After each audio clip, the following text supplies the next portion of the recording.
Thinking about buying your kids a smartphone or a tablet for Christmas, one thing you may want to consider first is how you plan on limiting their screen time. And it's not only how long they watch, but what they are watching as well. Dr. Tanya Altman is a pediatrician and spokesperson for the American Academy of Pediatrics, and Mario Armstrong is a digital lifestyle expert and Today contributor. Good morning, guys. Good morning. 2/3 of children actually report that their families have no rules when it comes to their digital devices. Is that shocking to you? Absolutely ridiculous to me. It really is. It doesn't surprise me, though, that because this is happening so quick, and our generation and those that are parents now didn't grow up with the technology that's in front of their kids. So it's really a hard understanding of how to parent this. But the fact is, parents are being, I think, a little lazy here with taking this a little bit more serious. And we're modeling that behavior for our kids as well. Yes, and I recommend in my office that all families come up with a media use plan. These are some of the new recommendations. So you all want to sit down together as a family and come up with a list of rules that you can all agree on.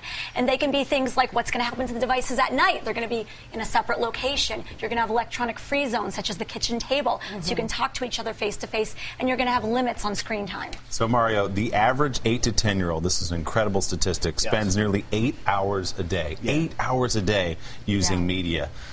We hear about using it for educational purposes. I have young children. That's true. I mean, they use the iPad to do homework and other things. So how do you focus on the stuff you want out of a digital device and not the stuff you don't want? No, this is a great question, because a lot of people are talking about, in general, how much screen time are our kids using. But I think we need to define what that screen time is. Is it educational screen time or recreational screen time? So for me, I'm limitless on educational screen time. I don't feel as a parent that it's a bad thing if my kid wants to use their tablet for education. The thing is, I think parents should be a little bit more savvy about how to use these devices. For example, the Amazon Kindle Fire.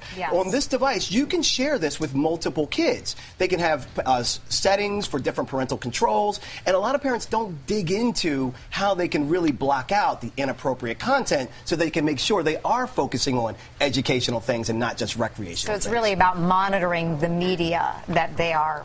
Yes, they're going to be exposed to it. They're going to be exposed to it. I don't think we can stop that. Yeah, but you want to start young and role model good behavior in your house, so they see that you put down your phone when you come into the door to talk and be present for your kids, that you have a limit on what you're doing, and you get involved with them. When you learn about the games that they like to play, they're much more willing to be open and talk to you about it and follow the rules. So instead of saying, hey, turn off that device, say, okay, why don't you complete those three, clear those 3 levels, and then, come to the table. The one that kills me is, like, we're going to go on vacation, and then you see the parents on their phones and tablets on vacation. It's like, what signal are you sending your kids? I mean, why go to a restaurant? Why bother trying to have a conversation when everybody's on their devices? Would you agree, though, Tanya, if you're on a long flight or you're at not a fancy restaurant somewhere, it's okay to pull it out? I mean, if it keeps the peace for a little while, isn't it okay to give your kid the device? I think as long as you have rules and guidelines and you start young teaching them how to be responsible digital citizens, then it's fine. When I fly on a long flight with my boys, I definitely take my iPad and my iPhone, and they have rules about which games they can and can't play, and we take breaks periodically. Where it bothers me is when I walk into the exam room and I see a tween or teen sitting there on their phone, and they haven't been taught to stop and look up and say good morning to an adult.